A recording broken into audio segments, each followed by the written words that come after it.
Hello, everybody. Welcome to Expression Pass here on Buzzfish Network. I'm your host, the Enlightened Excited Eddie V. It's just me this episode because I kind of want to have this talk with you guys. Let's talk about nostalgia. I was scrolling on social media one day, and there was a post by someone who just wrote, "Nintendo sells nostalgia." And I kind of got to thinking about it. I'm just like, do they really? And if Nintendo does sell nostalgia, um, why does that not include PC games? Why that doesn't include Xbox, and why that doesn't include Sony PlayStation? Even Atari, you know, like we we think that Nintendo sells retro games and IPs that Nintendo own, which yeah, why not sell them? That is their business. That they, yes, they do sell hardware, but they also sell software. So if they're selling nostalgia, it's not that they're selling memories, they're selling retro style games. They're selling their regular IP. And I think we get that word confused, nostalgia and retro. So if I looked up the word, and this is coming from the Webster Dictionary. I want to give you guys the definition of nostalgia so that people could use this word a little bit better when they are um going to say that Nintendo is, relies on nostalgia or sells nostalgia. So, from Webster Dictionary, a nostalgia, which is a noun, means a wistful or excessively sentimental yearning for return to, or of some past period or irrecoverable condition. Also, something that evokes nostalgia. Two, the state of being homesick. Um, and then they give some examples of it. My own feelings were that since I jettisoned employment, marriage, nostalgia, and swampy regret, I was not rightfully a man, a quiver with possibility and purpose. Richard Ford, Independence Day, 1995. Um, and then Nevertheless, if one understands the nostalgia for war, which marked these years of his break with America, it still remains a nostalgia that is imperial and histrionic.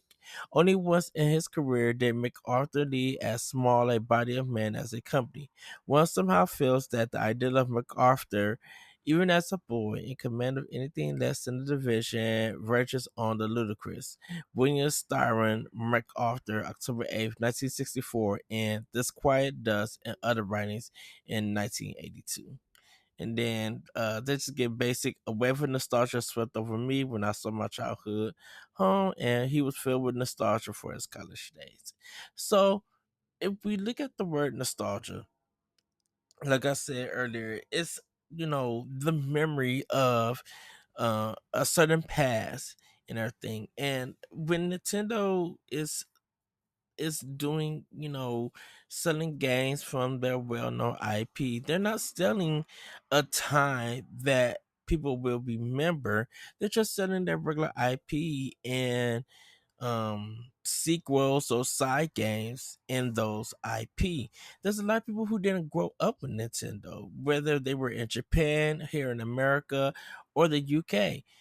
Um, so they don't have that memory of the past to games of now. Like some people didn't understand, didn't go through the things that Nintendo, for as games wise, didn't go through those Nintendo games when they released in the past. So Nintendo doesn't sell nostalgia, they just sell their IP that they're known for, who has a history of games that have came out. Some have been considered as game of the year. Some has changed the gaming industry. Some has, introduced people to the world of Nintendo or different genres, and then their new IP. And I think people just think that if they say nostalgia and using that word, they definitely get it confused with retro, because retro is a stuff in the past of things. So I um gonna give you that definition of retro. Retro from the same Webster Dictionary is relating to revival or being the styles and especially the fashions of the past, fashionably nostalgic or old fashioned. And then if we look at some, it is a adjective, and so when we look at it, a basic one is retro fashions that seek to capture the lost glamour of Hollywood in the 1930s. And then in a sentence, the series is based on the popular Bethesda Game Studios game and features a apocalyptic wasteland of a retro American West. This is James Hilberg, Hollywood Reporter, June 5th of 2025, talking about Fallout. Um, over time, the visible air unites in retro versions of the shoe grew increasingly smaller, but this year's version has been tweaked to almost match the look and feel of the originals. Roddy Jones, Footwear News, May 24th, 2025. So, they kind of use some current things. So sentiments for retro is antique, old time, old fango, vintage, old fashioned, old timey, quaint, old school, old world, retrograde. So I think people kind of get those two words confused, nostalgia and retro. And it's I don't want to say that it's been bothering me, but I was on a single player podcast, which you guys should go definitely check out, and we got to talking about retro and nostalgia, and I kind of I kind of just I didn't lose it, but I kind of want to understand why people think that when it comes to Nintendo, that they could just say, shout out to Sebastian Malden for the single player podcast that he hosts. I kind of get not frustrated, but I kind of just want to understand why do people think that only Nintendo sells nostalgia and not Sony and Microsoft? Is it because of the gangs? Because with Sony, they also have a history of gangs. That's over 20 years.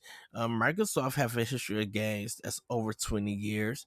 So Xbox is selling their 25th anniversary next year.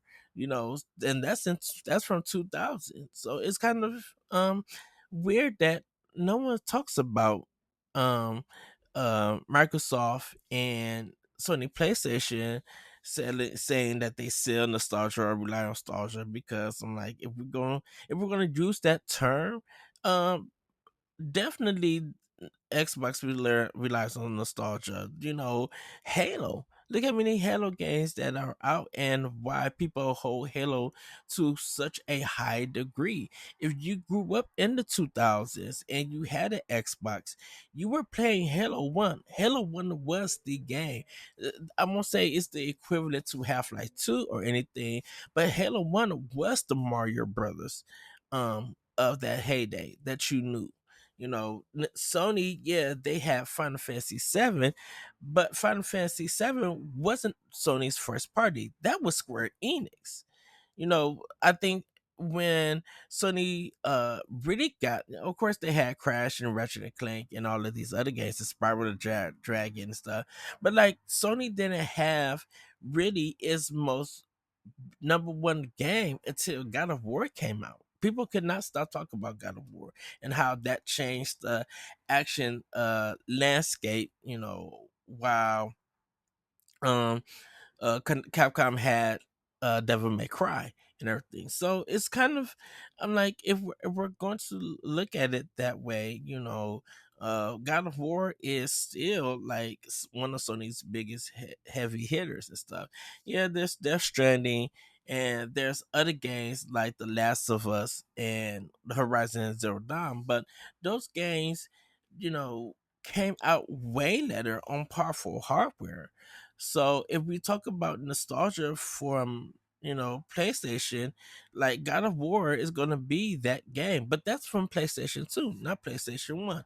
What has Nintendo nostalgia have? So if you didn't grow up playing that, if you go back to, like, you got to think of like 79, 80. And a little few more years past that, you got to think of like their playing cards and like the games that they made from that. You got to think about the arcade riches of Donkey Kong and Punch Out and stuff. And that's stuff that Nintendo doesn't sell. We don't get the Fudica cards that Nintendo was known for when it comes to gaming. Like that would be nostalgia if that's what they're gonna sell. I think people get confused with Nintendo relies on that retro style of gaming, but if you look at a lot of Nintendo games, um, they haven't went back to a retro style till maybe like definitely with their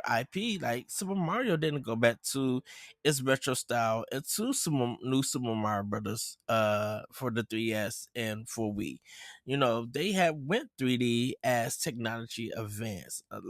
You know, um if you look at the Legend of Zelda, when it went to the N64, it was Ocarina of Time, and it kept the 3D for a couple of systems. It didn't get back to the 2D. Of course, we have GameCube with Minish Cap, but like that was the last one. After Minish Cap came out, like for kind of like I'm gonna say a main game, not a side game. It didn't go back to like top down into Link Between Worlds.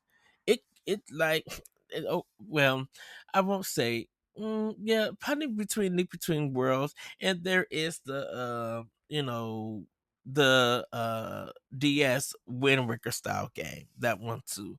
But like, to have that traditional, because you that traditional nostalgia, like people who hold up Link to the Past and everything, the continuation and Link Between Worlds using like that same style map, like that would have been nostalgia, because Link to the Past was from the Super Nintendo days back in the early 90s compared to the days of now, or at the time that game was released. Fire Emblem didn't even have you can't even rely on Fire Emblem for nostalgia, because it's been on the NES or Famicom in Japan for such a long time.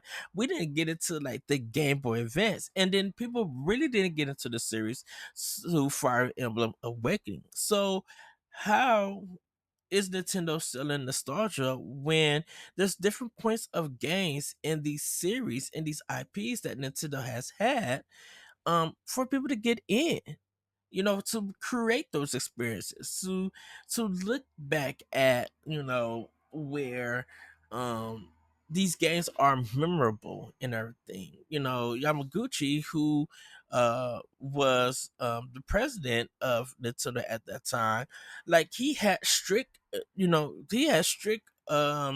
rules about people putting their games, the publishers and developers putting their games on Nintendo. Like if we was gonna sell nostalgia for a lot of these companies, there would have been no indies. Barely we would have any kind of American games on the system. Um, if we was gonna get a game for Capcom and stuff, well, those games we only could get one or two, because you couldn't release past 5 games within a year for the platform. And so those companies would have had to like make shell companies. Why you think Konami made Ultra so they could get more games out? That's why the Ninja Turtles, when it came out, it was on Ultra. It wasn't on Konami, because Konami could do like Contra, Double Dribble, in another game. But that's all. But once they hit their limit, they couldn't release no other games, so they had to create side companies in order to release more games for the company, because that rule was in place, and it didn't take almost until the Super Nintendo for that rule to change and get taken down. Like if we're gonna offer nostalgia, you have to actually grow up through the years of the NES. Just here in America that I'm speaking for right now, in order to understand the nostalgia that Nintendo is selling. Just say, if you're gonna like, Nintendo relies on their strong IP from retro style games till now. Just say that. If you would say that and be like, that's what they produce, that's what they sell, then yes. But also give Nintendo those props for their new IP. Also, give them more props. Is that those games are still selling. Those IPs are still recognizable. Any company would love to have Nintendo's strong IP, be able to put those games out and have the strong sales throughout the decades that Nintendo has been out with video game consoles and handhelds.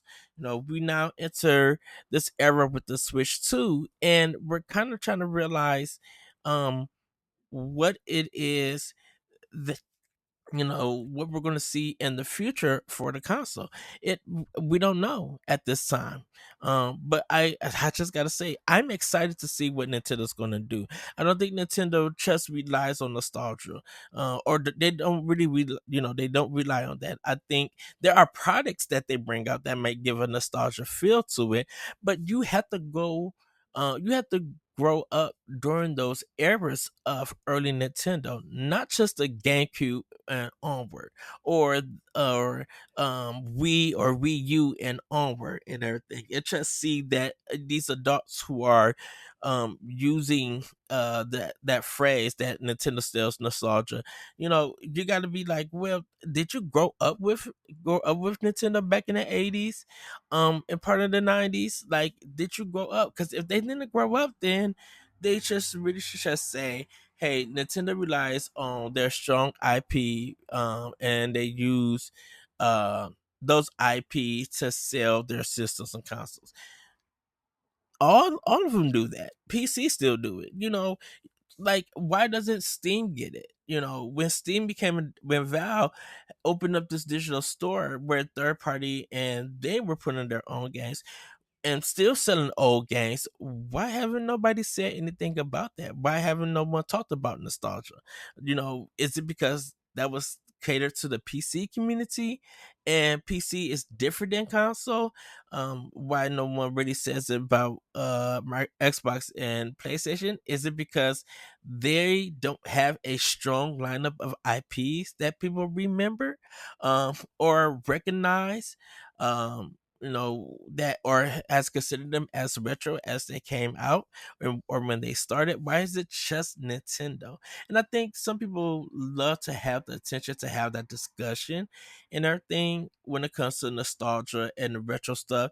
That Nintendo is a easy name to recognize and trigger people for them to have this conversation and get eyes and views on their content or on their tweet, and try to do that for engagement and everything. So I kind of just wanted to speak a little bit about that because I don't think Nintendo steals nostalgia. I think Nintendo has a strong IP, and they're going to continue to have a strong IP as they put out games, as they create new games, as new teams and developers, come to Nintendo and work with those who have created games, who have directed games. Um, we could recognize the the old school teachers like Miyamoto and them and their works, and how they are helping new directors and producers create games that still have that Nintendo feel to it, but also make sure that the quality is up to a standard that you recognize it as a Nintendo game. So just wanted to speak about that. If you guys have any thoughts or have any opinions, I want to hear about them. Come let me know in our Discord. What did you guys think? It's like when you hear nostalgia, can you give me examples of what it makes you think of, what it makes you remember? It don't even have to be video game related. It could be the smell of food, it could be a roller coaster, it could be an outfit.